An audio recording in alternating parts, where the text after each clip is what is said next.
One of the biggest problems we have right now in our country is the lack of dads being dads. How many people, we look at statistics of how many fathers are absent from the home. It's crazy, it's astronomical.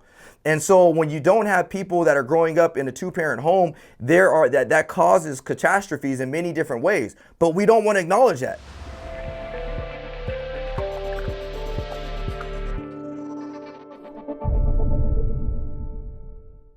So one of the worst things that we can do right now is we can let the Georgia death, the death of George Floyd be in vain.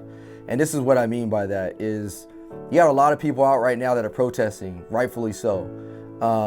But unfortunately, what we've seen time and time again in our society is in 2 months, there's going to be another new headline that's out. Whether it's Secure for COVID-19 just hit. It might be, a new celebrity death, whatever it may be, there's going to be a new headline in about 2 months. And unfortunately, the death of George Floyd at that point in time is going to fall on deaf ears.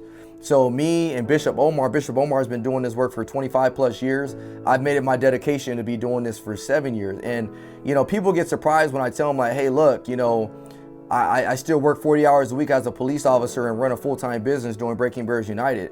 But I always tell people it's not a matter of, it's not a matter of do I want to, it's a matter of I have an obligation to. Because now that allows me to stand firm on a platform and say, look, you have to do more than your day-to-day work. And the sad reality is people don't want to do the work. It's easy to craft a hashtag that says RIP George Floyd.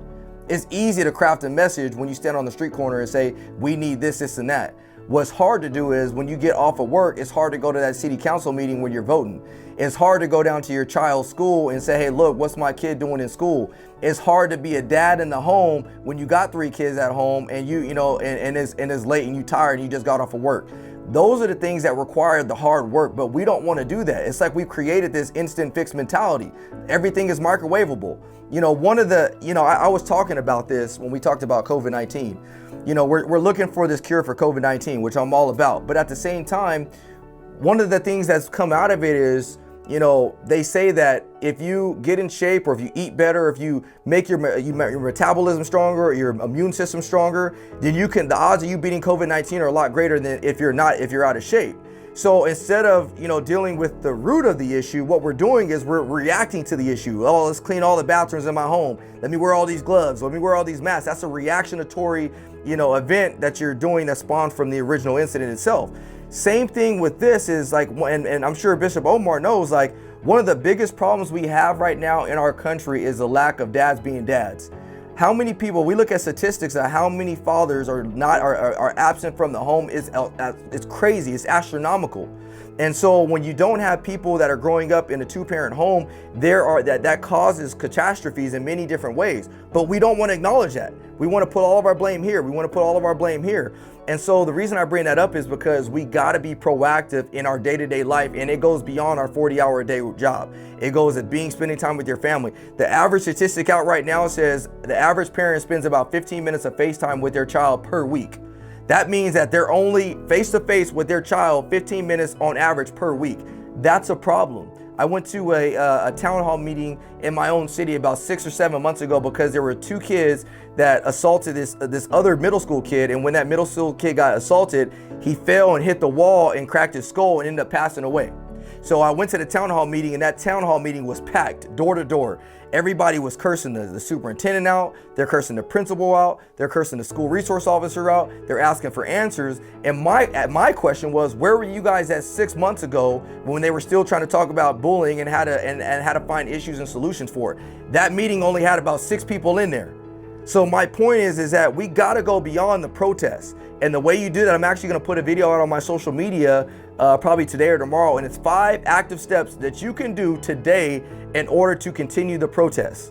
And number 1, I believe, was get educated. It don't cost money to get educated. You can go on Google, you can do whatever you got to do. You can go to your local city ordinance, your local police department, find out what the policies are, find out what the use of force continuum is. That stuff, that you can get that stuff for free. Number 2, get involved. Go down to the police department, see if they have a citizens academy. Go down to the police department, see if they have an explorer academy. Go down there, see if you can do a ride along. Get involved. 3, Know the city council. Know who's in your seat, who knows who's in those seats.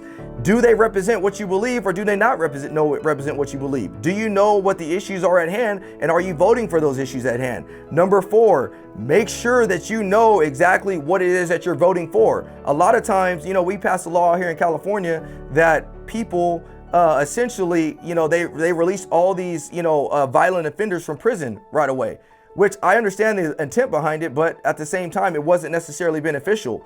And so if you would have known that when you voted, we wouldn't be talking about it. And the last but not least, number 5 was be the change you want to see. The change comes from within. Do like I did. I said, hey, look, I'm going to become a police officer and be the change I want to be. And you don't have to become a police officer. There's all types of different positions within the professional law enforcement that you can do.